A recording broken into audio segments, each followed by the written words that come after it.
آج کی دنیا کا ہر انسان سکون کا متلاشی ہے.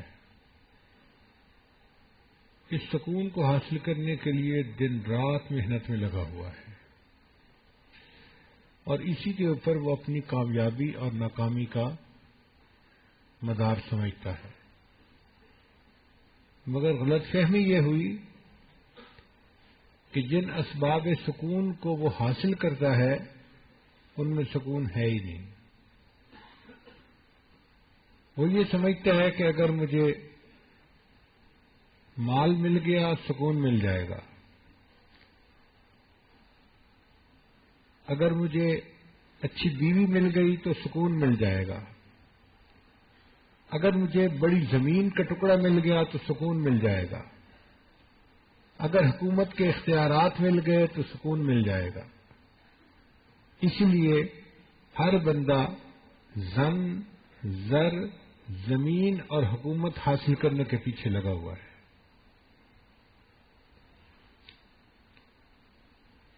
مگر اس سب کے باوجود ان کو دلی سکون نہیں ملتا، اس لیے کہ جن چیزوں میں وہ سکون تلاش کرتے پھر رہے ہیں ان چیزوں میں سکون ہے ہی نہیں. قرآن مجید نے اس کا حل بتا دیا، الا بذکر اللہ تطمئن القلوب. جان لو اللہ کی یاد کے ساتھ دلوں کا اطمینان وابستہ ہے. نہ دنیا سے، نہ دولت سے، نہ گھر آباد کرنے سے سکون دل تو ملتا ہے خدا کو یاد کرنے سے. تو جو انسان اللہ کو یاد کرے گا اللہ تعالیٰ اس کے دل میں سکون عطا فرما دیں گے. کچھ سواد نہ مصری اندر تے کھنڈا بھی چکھ ڈٹھیاں، ہمارے علاقائی زبان کا شعر ہے، اس کا میں ترجمہ کر دوں گا. کچھ سواد نہ مصری اندر تے کھنڈا بھی چکھ ڈٹھیاں، انہاں ساریاں چیزاں کولوں گلاں سجن دیاں مٹھیاں.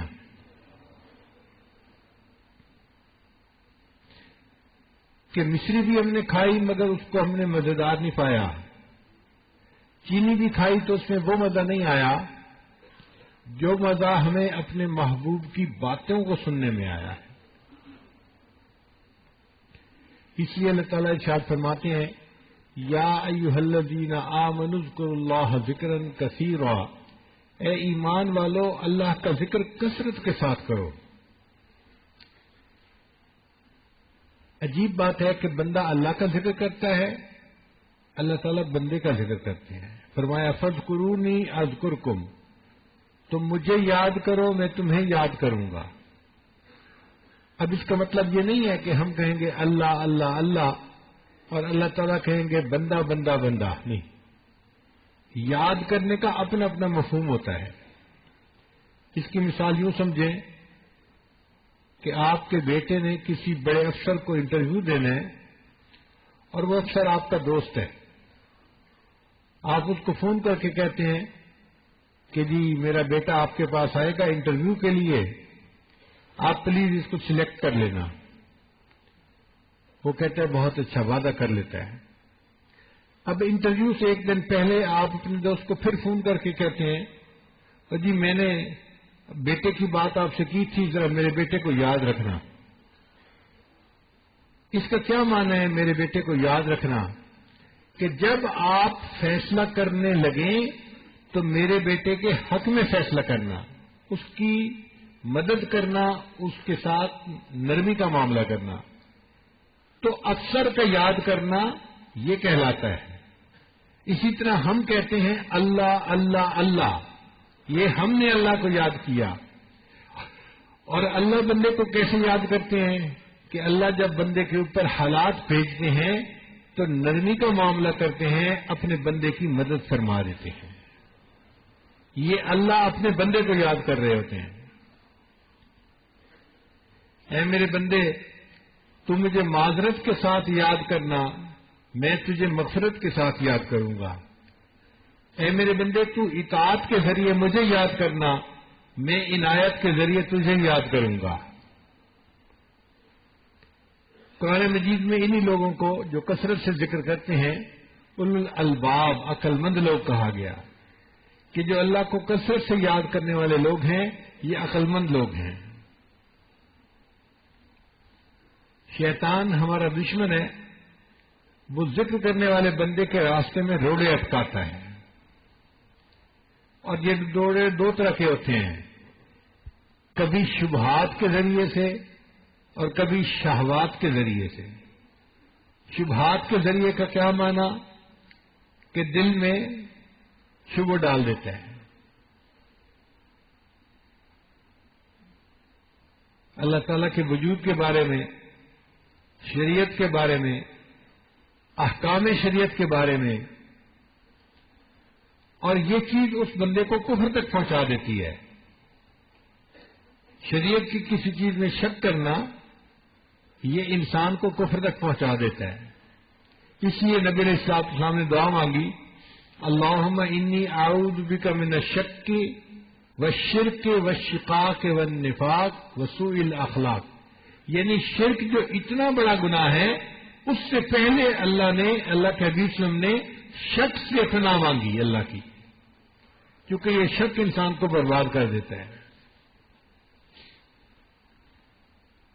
تو شیطان شبہات کے ذریعے سے، شکوک کے ذریعے سے انسان کو برباد کرتا ہے. ہمارے مشائخ نے کہا کہ تمہیں اگر کسی چیز کے بارے میں کوئی شک پیدا ہو جائے تو تم اس کو بھی اللہ کی خاطر چھوڑ دو. الحلال بین والحرام بین. حلال بھی واضح ہے، حرام بھی واضح ہے. ان کے درمیان میں کچھ چیزیں ہوتی ہیں جو مشتبہ ہوتی ہیں. اگر کوئی ایسی چیز ہو تو اللہ کے لیے اس کو بھی چھوڑ دیا کرو. اگر ایسا کرو گے تو تم متقی بن جاؤ گے، اللہ کے دوست بن جاؤ گے.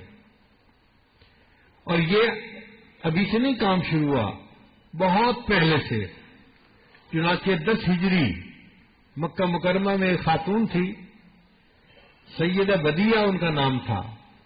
ان کے حالات زندگی میں لکھا ہے کہ ان کو یہ خبر ملی فلاں علاقے کے لوگ اپنی بیٹیوں کو وراثت میں حصہ نہیں دیتے، صرف بیٹوں میں زمین تقسیم کر دیتے ہیں. انہوں نے اس علاقے کے جو پھل تھے وہ کھانے چھوڑ دیے کہ مجھے کیا پتا یہ پھل اس باغ کا ہے جس کی ملکیت صحیح ہے یہ شرعاً ٹھیک نہیں ہے.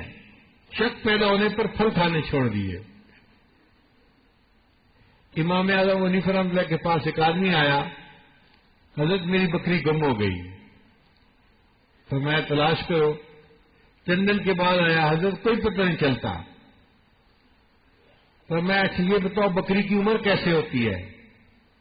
اس نے کہا جی کہ اتنے سال بکری کی عمر ہوتی ہے. تو جتنے سال اس نے کہا اتنے سال حضرت نے مارکیٹ سے بکری کا گوشت لے کر کھانا چھوڑ دیا. مجھے کیا پتا یہ چوری کی بکری کا کہیں گوشت نہ ہو جو مجھے دے دیا جا رہا. تو شک والی چیز، شبہ والی چیز، اس کو اللہ کے لیے چھوڑ دینا یہ تقویٰ ہے. اور آج ہم بیرون ملک کے ریسٹورینٹ سے چیزیں کھانا پسند کرتے ہیں. بھئی انہوں نے کیا چیز اس میں ڈالی، کیا پکایا، ہمیں تو نہیں پتا. اگر ہم کھائیں گے تو اپنا باطن کا نقصان کریں گے، اپنی روحانیت کا نقصان کریں گے. اس لیے اگر ہم چاہتے ہیں کہ دل منور ہو تو ہمیں شبہ والی ایسی چیزوں سے پرہیز کرنا پڑے گا.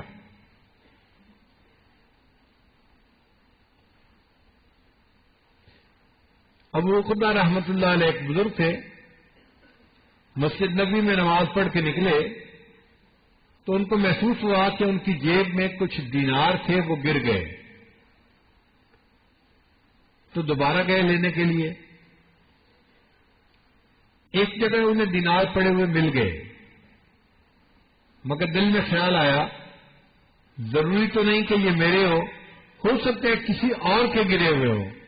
اس خیال کے آنے کی وجہ سے انہوں نے ان دیناروں کو نہیں اٹھایا کہ کیا پتا یہ کسی اور کے ہوں. تو اصول یہ ہے کہ جب کسی چیز میں شک پڑ گیا اب اس کو اللہ کے لیے چھوڑ دو.